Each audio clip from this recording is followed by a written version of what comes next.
आपण पाहत आहात बागलाण वृत्तांत, खबरबात महाराष्ट्राची।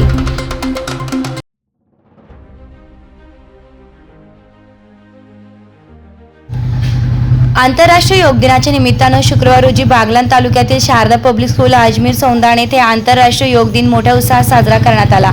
त्यावेळी कार्यक्रमाचे प्रमुख अतिथी संस्थेचे संस्थापक चेअरमन डॉक्टर महेश मगर, संस्थेचे मॅनेजमेंट डायरेक्टर प्राध्यापक रवींद्र पवार, शाळेच्या मुख्याध्यापिका मीना गायके उपस्थित होते।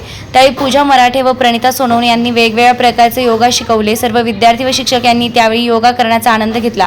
यावेळी संस्थेचे संस्थापक चेअरमन, संस्थेचे मॅनेजमेंट डायरेक्टर, मुख्याध्यापिका शिक्षिका प्रणिता सोनवणे, रुणाली जाधव, नलिनी बच्छाव, राधिका पवार, संगीता पाटील, पूजा मराठे, शुभांगी देवरे, मालती पवार, मंदाकिनी देवरे, हर्षदा अहिरे, गायत्री पवार, शिक्षकेतर कर्मचारी व विद्यार्थी मोठ्या संख्येने उपस्थित होते। यावेळी उपस्थित विद्यार्थी व पालकांना योगाचं महत्त्व पटवून देण्यात आलं व रोज किमान अर्धा तास तरी योगा करायला हवा असा संदेश यावेळी उपस्थित सर्वांना देण्यात आला। बागलाण वृत्तांतासाठी संतोष जाधव।